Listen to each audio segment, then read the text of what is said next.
নমস্কার, আমার রাউত স্পিচ এই অর্থ সংক্রান্ত ইউটিউব চ্যানেলে ব্র্যান্ড নিউ ভিডিওতে সবাইকে স্বাগত। আমি সমীর কুমার রাউত। আমি একজন মিউচুয়াল ফান্ড ডিস্ট্রিবিউটর এবং x bank officer. Share market যখন ডাউন হয়ে যায় তখন মিউচুয়াল ফান্ডের মার্কেটও ডাউন হয়ে যায়, কারণ মিউচুয়াল ফান্ডের স্কিমগুলোর মধ্যে বেশিরভাগই কিন্তু শেয়ার নির্ভর। কিন্তু এমন একটি ফান্ড রয়েছে যেটি মার্কেট ডাউন হয়ে গেলেও তেমন করে কিন্তু তার দাম পড়ে না। আজকে সেই ফান্ডটি নিয়ে আলোচনা করব। এই ফান্ডটির নাম হচ্ছে অ্যাগ্রেসিভ হাইব্রিড ফান্ড। আমি কয়েকদিন আগে এই অ্যাগ্রেসিভ হাইব্রিড ফান্ডের একটি স্কিম নিয়ে আলোচনা করেছি। আজকে বিশদভাবে আলোচনা করব যে কেন বিনিয়োগকারীদের, তারা নতুন হোক বা পুরাতন হোক বাজারে, তাদের অ্যাগ্রেসিভ হাইব্রিড ফান্ডে বিনিয়োগ করা উচিত যখন মার্কেট ডাউন হয়ে যায়। তবে মার্কেট যখন একটু উঠতির দিকে থাকে এবং আস্তে আস্তে মার্কেটে দাম বাড়তে থাকে বিভিন্ন মিউচুয়াল ফান্ডের স্কিমগুলো, তখন কিন্তু অ্যাগ্রেসিভ হাইব্রিড ফান্ড ধরে রাখতে হয়। এবং এই ক্ষেত্রে দেখা যাচ্ছে যে বিনিয়োগটা পুরোপুরি না হলেও প্রায় 75% কিন্তু হয়ে যায় ইকুইটি বা শেয়ারে। তা সত্ত্বেও কেন এর দাম চড়ে থাকে, আজকে সেই ব্যাপারে আলোচনা করব। আপনারা নিশ্চয়ই এই ভিডিওটি পুরোটাই দেখবেন, এই অনুরোধ রইল। আর আমার এই চ্যানেলে যদি এখনও পর্যন্ত কেউ সাবস্ক্রাইব না করে থাকেন, তাহলে তাদের প্রতি আমার স্বনির্বন্ধ অনুরোধ রইল যে আমাকে উৎসাহ দেওয়ার জন্য, আমার কনফিডেন্স আনার জন্য আমার এই চ্যানেলটিকে সাবস্ক্রাইব করে দিন। পাশে রাখা বেল আইকনটি বাজিয়ে দিলেই হলো। এখন শুনতে থাকুন যে অ্যাগ্রেসিভ হাইব্রিড ফান্ডের মাহাত্ম্য।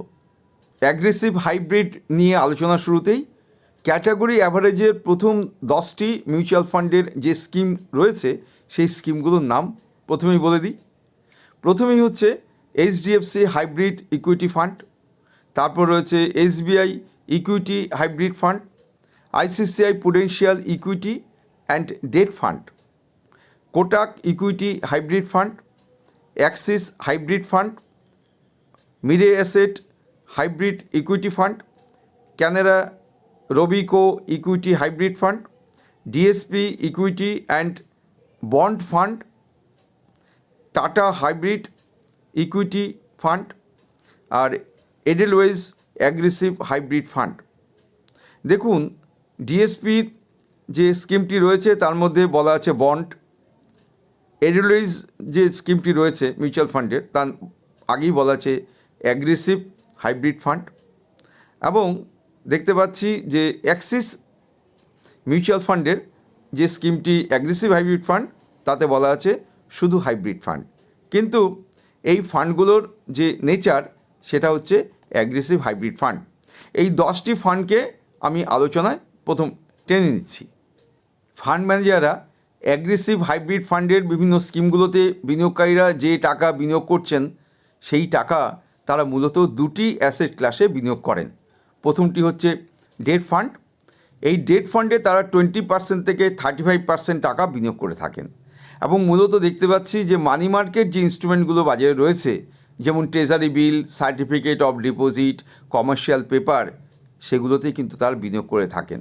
ফলে এখানে একটি নির্দিষ্ট পরিমাণ তারা কিন্তু রিটার্ন অবশ্যই পান, যদিও কিছুটা এই মার্কেটে ক্রেডিট রিস্ক রয়ে গেছে, কারণ ইন্টারেস্টের রেট অনেক সময় ফল করতে পারে। ইদানিং আমরা দেখতে পাচ্ছি যে reserve bank of India repo rate অনেকটাই তারা ডাউন করে চলেছেন, অন্তত 25 বেসিস পয়েন্ট করে। তার ফলে কিন্তু দেখা যাচ্ছে যে এক্ষেত্রে কিছুটা কম ইন্টারেস্ট তারা আর্ন করতে পারেন ফান্ড ম্যানেজাররা। এবং দেখতে পাচ্ছি যে 65% থেকে 80% টাকা তারা বিনিয়োগ করছেন পিওর ইকুইটিতে। এবং এখানে দেখতে পাচ্ছি যে তারা লার্জ ক্যাপ, মিড ক্যাপ এই দুটো ফান্ডই তারা বেশি বিনিয়োগ করছেন। স্মল ক্যাপে বিনিয়োগের পরিমাণটা একটু কমই রয়েছে। হঠাৎ দেখলে মনে হবে যে অ্যাগ্রেসিভ হাইব্রিড ফান্ড অনেকটা ব্যালেন্স ফান্ডের মতন। তা কিন্তু নয়, যদিও এটা হাইব্রিড, কারণ এক্ষেত্রে ডেট ফান্ড এবং পিওর ইকুইটি বা শেয়ারে বিনিয়োগ করা হচ্ছে। কিন্তু এখানে ব্যালেন্স অ্যাডভান্টেজ ফান্ডের মতো ইন্টারচেঞ্জিংয়ের ব্যাপার নেই। যখন শেয়ার মার্কেটে বিভিন্ন শেয়ারের দাম কমে যায়, তখন ফান্ড ম্যানেজাররা ব্যালেন্স অ্যাডভান্টেজ ফান্ডে তারা ডেট ফান্ডে টাকা সরিয়ে নেন। আবার যখন শেয়ার মার্কেটে দেখা যাচ্ছে বিভিন্ন শেয়ারের দাম একটু বাড়তে শুরু করেছে, তখন তারা আবার ব্যাক করে চলে আসেন শেয়ার মার্কেটে। মোটামুটি 60-40 এই রেশিওতে কিন্তু এটা চলতেই থাকে ব্যালেন্স অ্যাডভান্টেজ ফান্ডগুলোতে। কিন্তু এক্ষেত্রে দেখা যাচ্ছে যে এমনভাবে কম্পোজিশনটাকে ফিক্সড করা হয়েছে যে 65% থেকে 80% পিওর ইকুইটি এবং 20% থেকে 35% তারা রাখছেন হচ্ছে ডাইরেক্ট ডেট ফান্ডে, এবং হাতে কিন্তু এক্ষেত্রে খুবই কম টাকা রাখা হয়, এবং সেই টাকাটা অবশ্যই রাখা হয় যে বিভিন্ন যারা রিডিমশন করেন, SWPতে যারা টাকা তোলেন তাদের জন্য।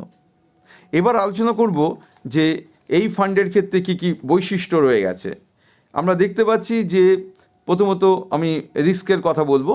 রিস্ক হচ্ছে মডারেটলি রিস্ক, তেমন রিস্ক নেই, কারণ দেখা যাচ্ছে যে তারা ডেট ফান্ডে টাকাটা অনেকটাই রেখেছেন ফিক্সড হিসাবে, মানে চেঞ্জিংয়ের ব্যাপার নেই, কিন্তু এক্ষেত্রে তারা বুঝে শুনে তারা রাখছেন টাকা মানি মার্কেট স্কিমগুলোতে, মানে বেশি দিনের জন্য কিন্তু তারা টাকা রাখছেন না।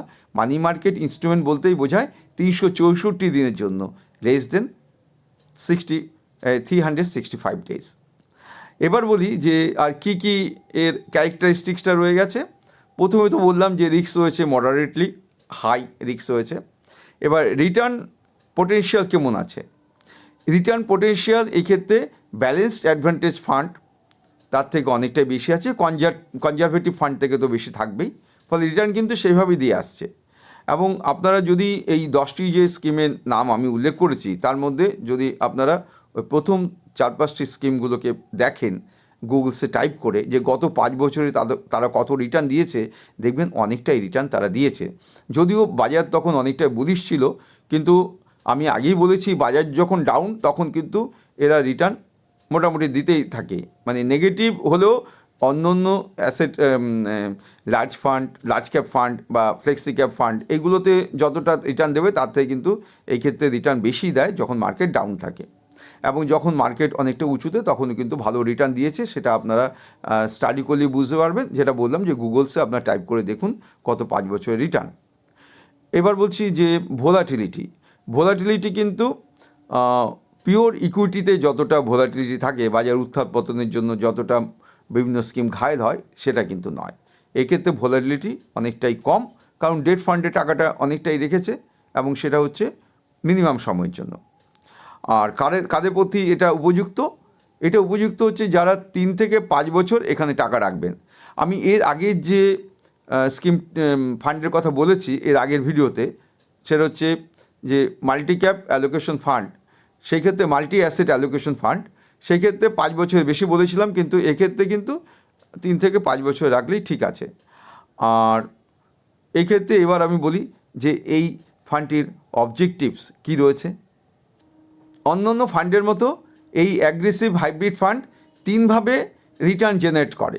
প্রথমত ক্যাপিটাল অ্যাপ্রিসিয়েশন, এই ক্যাপিটাল অ্যাপ্রিসিয়েশন হয় ইকুইটি ফান্ডে ইনভেস্টমেন্টের মাধ্যমে, আর ডেট ফান্ডে ইনভেস্টমেন্টের মাধ্যমে এখানে স্ট্যাবিলিটি এবং ইনকাম জেনারেটেড হয়, ফলে এটা হচ্ছে রেভিনিউ ইনকাম। আর আগে যেটা বললাম সেটা হচ্ছে ক্যাপিটাল ইনকাম। তৃতীয় যে ইনকামটি হয় সেটা রিস্ক অ্যাডজাস্টেড রিটার্ন, তার মাধ্যমে এটা সম্পূর্ণ ইকুইটি ফান্ডের ইনভেস্টমেন্টের মাধ্যমে হয়ে থাকে। এবার বলি যে অ্যাগ্রেসিভ হাইব্রিড ফান্ডে কোন ধরনের ইনভেস্টররা টাকা রাখবেন। প্রথমত যারা ডেট ফান্ডে এতদিন টাকা রেখেছেন এবং সিঙ্গেল ডিজিট তারা রিটার্ন পেয়েছেন, তারা কিন্তু ডাবল ডিজিটের জন্য তারা এই অ্যাগ্রেসিভ হাই ফান্ডে টাকা রাখতে পারেন, কারণ এখানে কিন্তু রিস্কটা একটু মডারেটলি হাই হলেও এখানে কিন্তু রিটার্ন দেখা যাচ্ছে বছরের পর বছর তারা ভালোই পেয়েছেন। আর যারা সিপ করবেন তারা অবশ্যই মানে সিস্টেমেটিক ইনভেস্টমেন্ট প্ল্যানে টাকা রাখবেন, তারা অবশ্যই এখানে টাকা রাখতে পারেন, কারণ এখানে দেখা যাচ্ছে যে মডারেটলি এখানে রিস্কটা অতটা বেশি নয়, একটু হাই হতেই পারে, ফলে রিস্ক অ্যাপিটাইট করার ক্ষমতা তাদের থাকবে, কারণ মার্কেট একটু ডাউন হলে তারা এই ক্ষেত্রে বেশি তারা ইউনিট পাবেন, এবং মার্কেট যখন আস্তে আস্তে উপর দিকে উঠতে থাকবে তখন তাদের যে সিপের ভ্যালু সেটা কিন্তু অনেকটাই বাড়বে। আর হচ্ছে যারা লং টার্ম এখানে টাকা রাখতে চান তারা কিন্তু লাভবানই হবেন ভবিষ্যতে, বিশেষ করে যাদের ফিনান্সিয়াল গোল রয়েছে, রিটায়ারমেন্ট বা চিলড্রেন এডুকেশন, তারা কিন্তু এখানে নির্ভয় টাকা রাখতে পারেন। কিন্তু একটা বিষয় মিউচুয়াল ফান্ডে মনে রাখতে হবে যে এখানে কিন্তু অ্যাভারেজ রিটার্ন, মানে রিটার্নটা কিন্তু হঠাৎ করে এক বছরে হিসাব করলে হবে না, কারণ যেমন এবছরে আমরা দেখতে পাচ্ছি বেশ কিছু মিউচুয়াল ফান্ডের স্কিমগুলোতে কিন্তু নেগেটিভ রিটার্ন, অতএব এখানে একটু দীর্ঘ সময় টাকা রাখতে হবে। আমার চ্যানেলের কমেন্ট সেকশনে আমার অনেক রেসপেক্টেড ভিউয়ার্সরা কমেন্ট করেছিলেন যে এখন যেহেতু বাজার মন্দা, মিউচুয়াল ফান্ডের মার্কেট অনেকটাই ডাউন রয়েছে, শেয়ার মার্কেট ডাউন হওয়ার কারণে এখন কোথায় বিনিয়োগ করলে বিনিয়োগকারীরা এখন যেমন একটু স্বস্তি পাবেন, পরবর্তীকালে যখন মার্কেট উঠবে তখন কিন্তু অনেকটাই লাভ করতে পারবেন। তাতে আমার অভিজ্ঞতায় আমি দেখেছি যে মাল্টি অ্যাসেট অ্যালোকেশন ফান্ড এটা কিন্তু উপযুক্ত এখনকার সময় বিনিয়োগের জন্য। আর একটি অবশ্যই অ্যাগ্রেসিভ হাইব্রিড ফান্ড, তার সাথে ব্যালেন্স অ্যাডভান্টেজ ফান্ডও বিনিয়োগ করা যেতে পারে। এগুলোর ক্যাটাগরি সবই হচ্ছে হাইব্রিড। আজকের ভিডিওটা কেমন লাগলো সেই সম্বন্ধে আমাকে কমেন্ট করে জানান। আর আমার এই চ্যানেলে যদি এখনও পর্যন্ত কেউ সাবস্ক্রাইব না করে থাকেন তাদের প্রতি অনুরোধ রইল যে আমার এই চ্যানেলটিকে সাবস্ক্রাইব করে দেন আমাকে উৎসাহ দেওয়ার জন্য। দু একদিনের মধ্যে আরেকটি অর্থ সংক্রান্ত ভিডিও নিয়ে আমি উপস্থিত হচ্ছি। ভালো থাকুন, সুস্থ থাকুন।